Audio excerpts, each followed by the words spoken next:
So I thought I would do a quick video.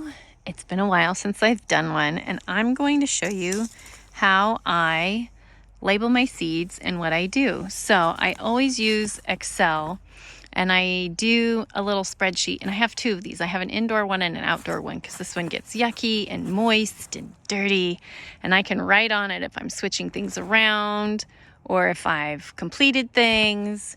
I also have a laminated, I got this from One Yard Revolution. He's like my favorite. I wish he would continue to make videos. Anyway, this is kind of like when you can plant things undercover or out. And because it's laminated, I can use it to measure because it's about a foot, right? And then I can dig it in the ground and you can kind of see my squares that I have here. So what I do on my seeds, and some varieties that you're gonna buy won't tell you, for whatever reason, Baker Creek is terrible in that they never tell you the days to maturity, which is really an essential. I don't know why they don't do that, and it's enough that it might be a deal breaker for me in the future, but you can at least Google it because they don't do it for you. But I'll take the seeds and I always look at what the days to maturity are, and this one is 21 for baby, 40 for adult sized. You can get the spacing and all of that good information. So I have some old seed here of my Tokyo Bacana, and then I have some fresh. And so I wrote on here that it was the Tokyo Bacana. It's the 2021 seed as opposed to my old, which was 2018. We'll see if it even does. I have 3 rows of this plus 1 row of the old. I wrote today's date, and here's the days to maturity, and I add 10 days. So roughly 30 days from today is the 8th. 50 days from today is the 27th. That way I can know when I'm expected to see some harvest or fruit from this. And you can see there's other times, like this one, I had some Vertil spinach in there, and you can see I have 2 seeds in there. I usually try and space them so that if both come up, that there's some space in between. And I'll write 2 by 7. So there's 7 little holes, and I have 2 seeds in there. And that helps me know that I did plant so many in there. And I can keep track of how the germination was, if it was terrible, if it was great. And I also sometimes will do different tests as far as like, here's some overwintering. I have several different kinds of spinach that I'm comparing. How did they overwinter? Did a variety do better? Does one taste better?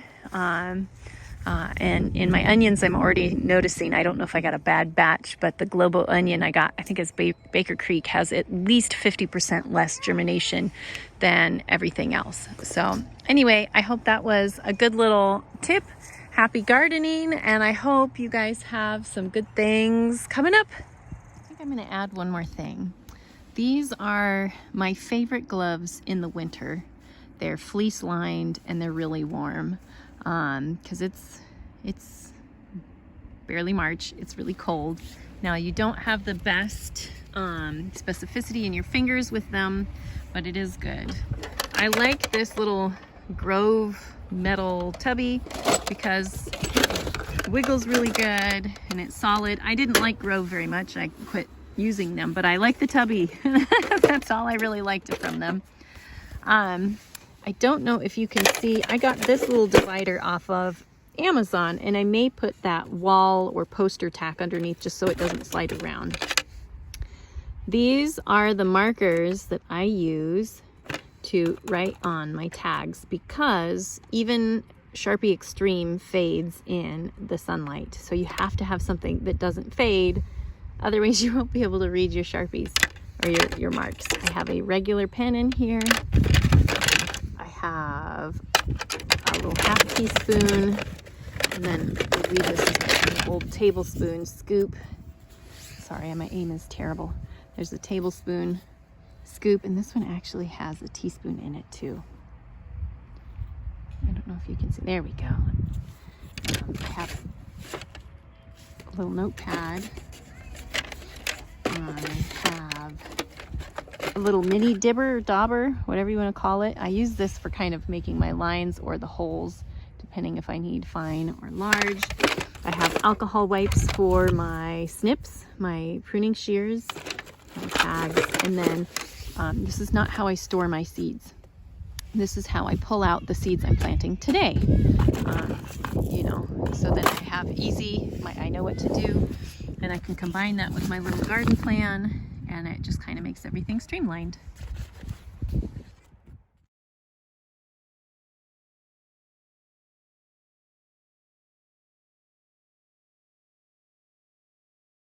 So don't mind the sound of a chainsaw out there. Our maples always seem to drop whole branches, but I planted some parsnips.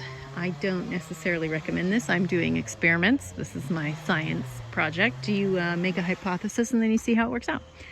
But anyway, they probably won't even be ready to harvest till August or September because they take so long. So I'm just doing some to kind of divide some of my stuff. This is hopefully just to help things germinate. And over here, I transplanted these overwintered, but as you can see, the shock is making them bolt.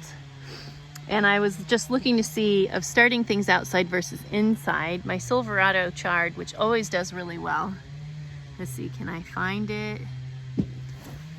There it is. I've got one little seedling popping up, and I sowed that on February 6th. I only see one popping up so far. Oh no, there's another one right there. Oh, and look, there's another one right there. And I wrote 4 times, I forgot. Oh yeah, beets and chard often have more than one seedling come up per seed. And I'm just looking to see if I've got some more. This is a rainbow chard that's popping up. Again, sowed in February. The white Russian kale seems to have handled the transplant better. I've got more chard popping up. Or that one, I wonder if that's my rutabaga. There's another one there. And then these are carrots that overwintered. I have a whole bunch of buttercup, and I always forget what this one was called. Not my favorite. I did plant some kohlrabi in here. I'm not sure that I'll see any of that coming up yet. Especially, there's quite a bit of vermiculite in here. I may need to just burn the seeds and start over on this one. I use a weed torch, and then I put down more compost, but my bed is so dead. That's why we're hoping to go more towards this just because it's easier to replace. These beets all overwintered. And in this bed, I believe this is chamomile that's coming up everywhere. Unfortunately, it kind of looks like carrots. It's different, but it kind of looks like it. And that's where I sowed some carrots. So it's a little hard to see what's germinating. My radishes, I've got a ton of radishes coming up. I like to plant those before too many flies are out. I think, do I see any actual carrot seedlings coming up yet? I know they like colder weather to germinate better. I just see a bunch of weeds. So anyway, some of the things that overwintered well, these are my champion collards.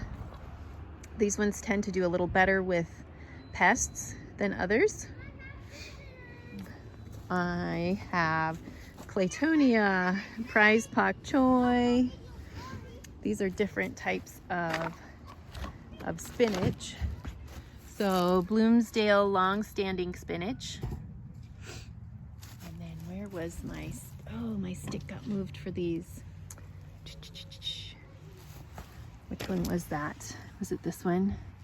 Nope, somebody moved my stick. I was just looking for that the other day too. That's frustrating.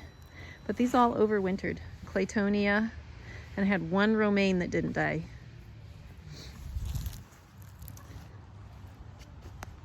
Those are Brussels sprouts that are looking fairly sad, but I'll go there in a minute. This is all my music garlic. Again, more Claytonia. It's like a weed. This is my giant muscle burr leeks, and I'm drawing a blank right now. Flowers. They also spread like weeds. I had a cabbage. Which kind is this? That says beets, so I don't know what kind of cabbage this is. My parsley.